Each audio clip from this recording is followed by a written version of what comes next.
Wabarakatuh. Salam sejahtera bagi kita semua.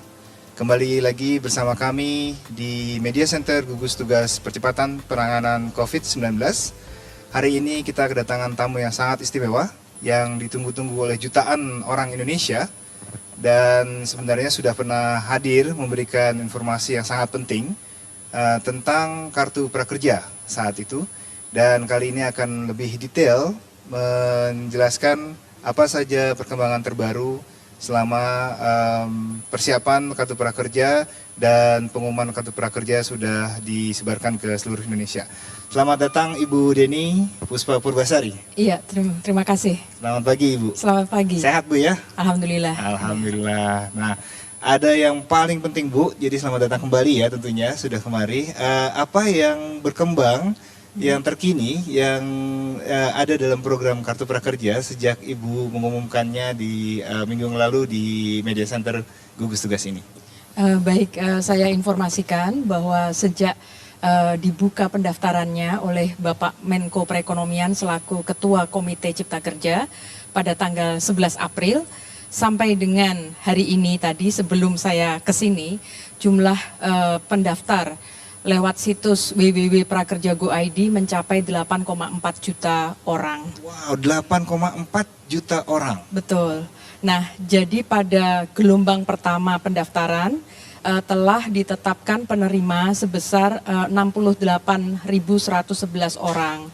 Dan mereka ini sudah ditransfer di saldo virtual account masing-masing senilai Rp3.550.000.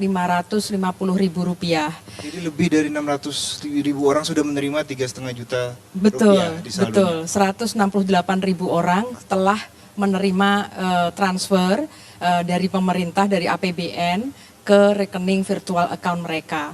Nah, dari jumlah itu kan ada 1 juta yang didedikasikan khusus untuk membeli pelatihan apapun yang masyarakat itu inginkan. Dari 3,5 juta yang diterima. Betul, oke, itu ada 1 juta. Tadi ya? Betul, itu oke, ada 1 juta. Nah, uang yang 1 juta itu silahkan kemudian teman-teman, Bapak Ibu masyarakat yang telah menerima Kartu Prakerja ini untuk memilih-milih dan membanding-bandingkan aneka paket pelatihan yang ada di 8 digital platforms. 8 digital platform. Betul. Nah, jadi di sini penting untuk diketahui digital platforms itu hanya pasarnya, tapi pedagangnya di situ ada total 233 lembaga pelatihan yang menyediakan pelatihan yang jumlahnya mencapai 2.000 jenis pelatihan. Wow, 233 lembaga pelatihan menyediakan 2.000 jenis pelatihan. Yang itu bisa dipilih. Ya, kalau misalnya saja memilih yang paling tepat dengan kebutuhan kita, pilih yang harganya paling kompetitif, yang paling memberikan manfaat, dan kemudian jangan lupa bahwa 1 juta ini akan expirednya 31 Desember. Oh, ada expirednya. Betul. 31 Desember 2020. Betul. Jadi misalnya saja kalau pelatihannya 150 ribuan, maka Bapak Ibu teman-teman itu bisa kemudian membeli pelatihan sampai dengan 7 modul. Nah, jadi itu bertahap satu demi satu diselesaikan, tapi khusus untuk pelatihan yang pertama, begitu selesai, itu kemudian dapat mengklaim insentif pasca penuntasan pelatihan yang besarnya adalah 600.000 per bulan selama 4 bulan, yang itu ditransfernya ke rekening bank atau rekening digital wallet atau e-wallet dari masing-masing peserta. Nah, insentif tambahan lagi. Betul.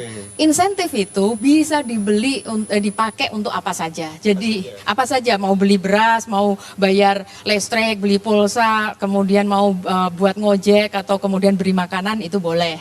Ya.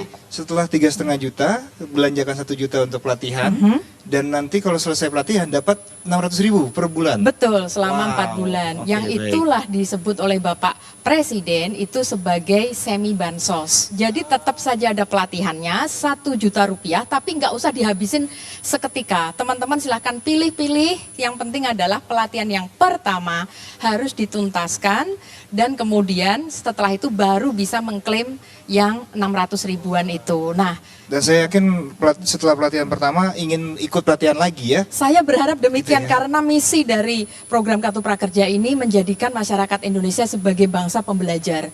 Yang kita itu istilahnya kayak ketagihan untuk belajar, terus untuk kemudian selalu improve ourselves. karena itulah belajar sepanjang hayat itu adalah keinginan yang kita ingin capai dalam program Kartu Prakerja. Sudah belajar, dapat skill, ya, terus dapat tambahan tadi ya. Betul. Ya. Enak sekali Kemudian berarti. ini Mas, saya mau informasikan juga bagaimana dengan gelombang kedua. Untuk gelombang kedua, ini jumlah penerimanya sesuai arahan dari Bapak Menko Perekonomian, itu volumenya ditambah.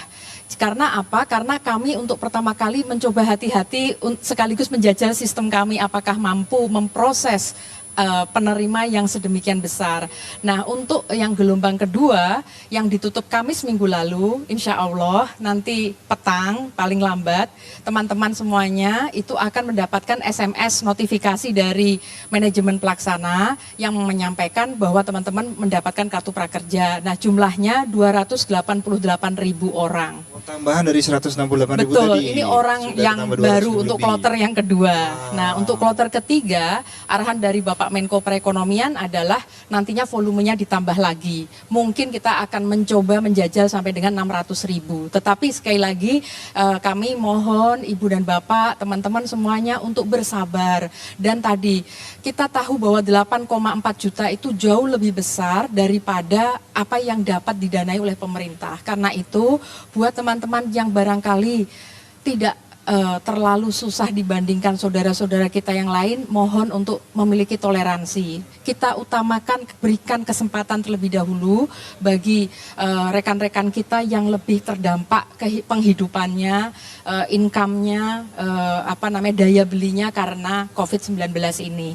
Yang kedua, bagi teman-teman semuanya, Bapak Ibu, tidak usah khawatir kalau misalnya tidak mendapatkan di gelombang 1 atau 2, Bapak dan Ibu masih bisa join di gelombang 3, 4, 5 sampai dengan 30 gelombang. 30 gelombang? Iya, sampai dengan November minggu keempat. November 2020. Iya, jangan jadi takut itu. masih panjang perjalanan. Betul. Waktunya masih lama. Iya, informasi yang lain kepada teman-teman, Bapak Ibu sekalian adalah saya benar-benar berharap kemudian tadi kita mengedepankan mereka yang susah. Yang kedua adalah buat teman-teman sekalian yang barangkali tidak nyaman dengan pelatihan online dan masih bisa menunda, tidak usah daftar yang sekarang. Karena kita berharap nanti ketika COVID selesai, maka pola normal dari program Kartu Prakerja yang menyediakan pelatihan online maupun tatap muka itu akan dimulai. Dan kami telah mengidentifikasi banyak pelatihan seperti misalnya mengemudi mengoperasikan alat berat, kemudian barber, kan itu butuh praktek, nggak bisa pakai online. Nah, kemudian beberapa kursus memasak dan lain sebagainya itu dilakukan dengan secara tatap muka. Tapi karena ini sedang pandemi, karena itu semua pelatihan sekarang ini baru online supaya kita tidak ngumpulin masyarakat di satu ruang dan kemudian nanti ada resiko ketularan corona. Jadi itu pertimbangannya. Iya, jadi sekalian mengingatkan bahwa ini sebenarnya bukan program untuk pandemi saja, karena tanpa pandemi sebenarnya program Kartu Prakerja akan ada dan akan terus melayani masyarakat ya. Betul. Hanya karena ada pandemi bedanya ada jadi online trainingnya. Betul, online dulu. Jadi tadi bersabar bagi yang masih bisa menunggu ya, nanti setelah pandemi masih ada fitur-fitur ini juga, masih bisa daftar juga dan bahkan mungkin bisa dapat pelatihan langsung tadi ya, tatap muka langsung ya. Betul. Nah, Bu ada pertanyaan juga dari